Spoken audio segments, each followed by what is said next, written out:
Welcome, I'm David. I'm Lindsay. And this is Desmond's Donders. And welcome to this month's Banners collab. I'm afraid it's just me in this video this month, as Lindsay's working. But I'm going to carry on regardless and see if I can entertain. The playlist is below, as per normal. Those that are taking part have been going past beside me, and I hope you'll enjoy. And remember, at the end of the video, the playlist can be accessed there also. Right, I'm going to start this month by reminding you that if you haven't already seen it, this first story has been told. And that's the story of Lindsay's adventures towing when she towed the caravan down from RAF Kinloss to RAF High Wycombe. And afterwards, on police advice, she has hardly ever towed again. She lost 2 tyres and wrote off the car, none of which was her fault.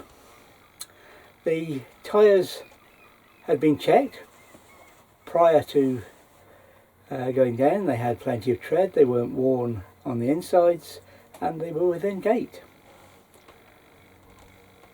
The writing off of the car was because of a truck backed into her. And the only reason I brought up these painful memories is it brings up, or is pertinent to the reason why I was towing when we took the caravan back north, this time to RAF Lossiemouth, and a different caravan albeit, and probably a different tow car as well, come to that.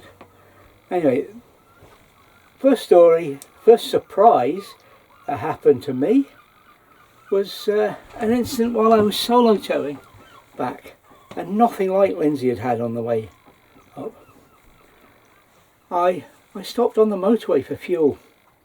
Yes, I know, decadent of me, but I needed to be where I was going in a hurry. I was doing, you know, if you like, a speed run north. I needed to get it up there, parked up and sorted to report to work. And it was just too much to run off the motorway every 5 minutes. And however, I was going up there, and shortly after I'd fuelled in the northwest of England, there's a blue light coming towards me from behind, and he passed in front and indicated for me to pull in. What did he do? Just checked I was the owner, paperwork, this, that and the other, and allowed me to go on my way. Yeah, I'd just been checked, and as it turned out, because the petrol pump attendant had noted that I was a solo, there goes the door, I was a solo tower with what looked like an empty van, and it pretty much was. And good on them is what I say. The more they're going to stop like that, the more they're going to catch. Alright, you weren't going to catch me. But somebody might have been stopped that night who was pinching a van. The next surprising event involves police as well. It was a rally we were running for one of the Queen's many jubilees. Oh dear, I think it may have been the 25th, it may have been, not the 25th, the 50th. Quite possibly was the 50th. And we were running a rally, and it was a place called Inchbury Hall. Nothing grand, it's not a hall, it's literally a community hall. But it has all the facilities you need there for running a rally. Kitchens, proper, you know, kitchens, not just a room put aside to be a kitchen with a sink in it. This was a proper range, proper sinks, everything, and all in stainless steel, so easy to clean. And myself and the other rally marshals were there Thursday night, as was the tradition, and the what do you call it, the hall. We couldn't get the hall till Friday, but you know, we didn't need the hall, we needed to set out the field, and that's what we were doing when the police arrived. Now, there'd been a function in the hall, and we hadn't paid any attention to it because it wasn't bothering us, but apparently we were bothering them. The function was a wedding, and they called the police because of these tinks that were setting up camp in the field. We explained to the police that if they had come across and spoken to us, they would have found out we were supposed to be there, we were allowed to be there, we were setting up for a do function over the weekend using the hall. And he went away, and he came back, and lo and behold, it was the owner of the hall that rented it to the community that was using the hall, and he was using it for a family wedding, and strictly speaking wasn't booked.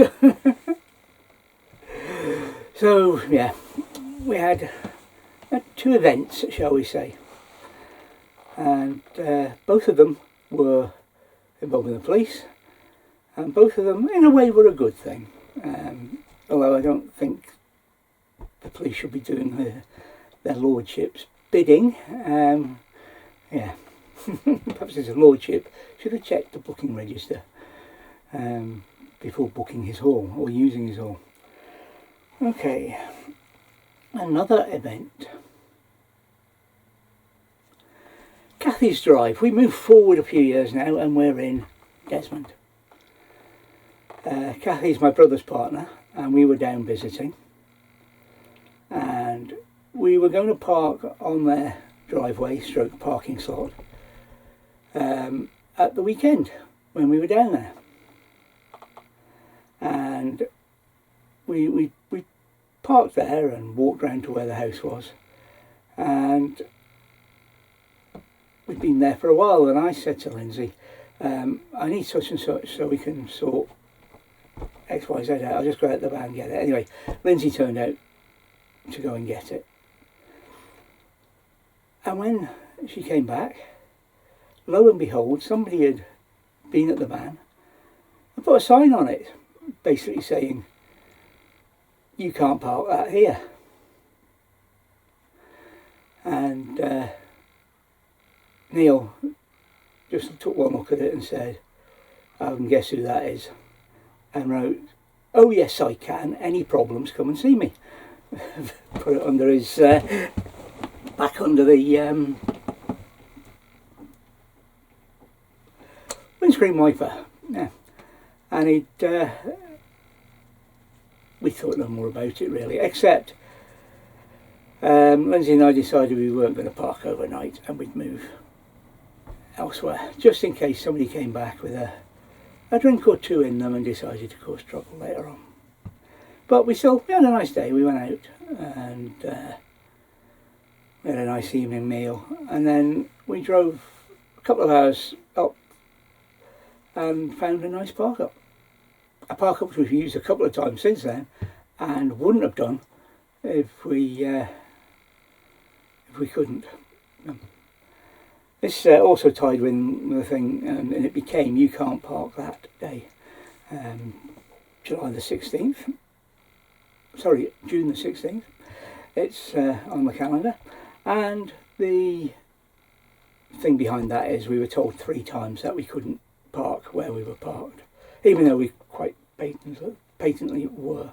One was an angling club car park where we'd helped one of the anglers out with his gear and we were stopping there, and another was a canal place where they one of the people there, didn't think we could get past her precious cars and without damaging them. Of course you could have got a bus around the car park, it was that big.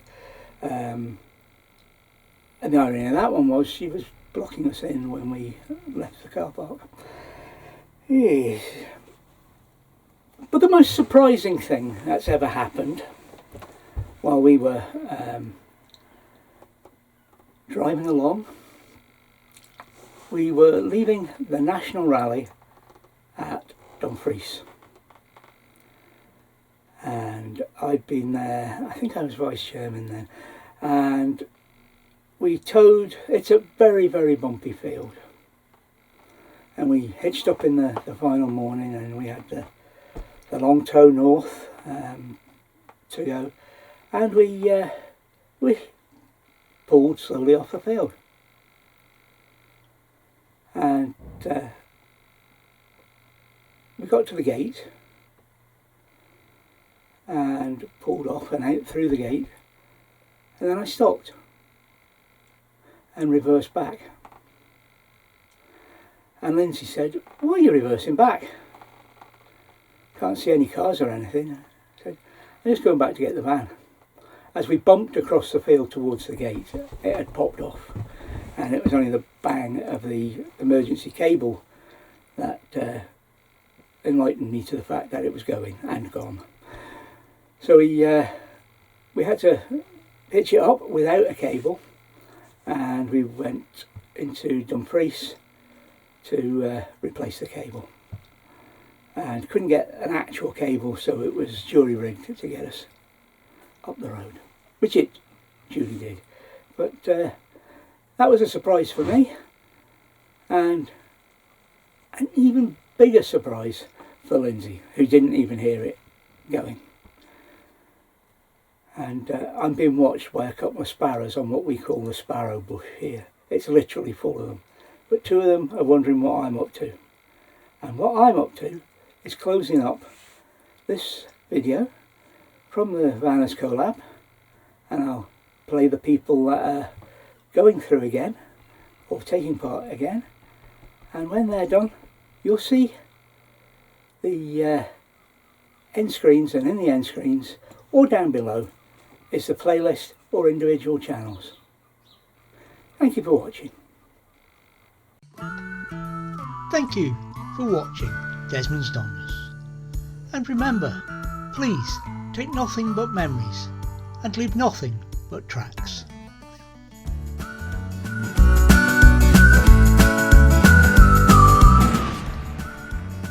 Please subscribe and ring the bell for notifications, and hopefully we'll see you next time.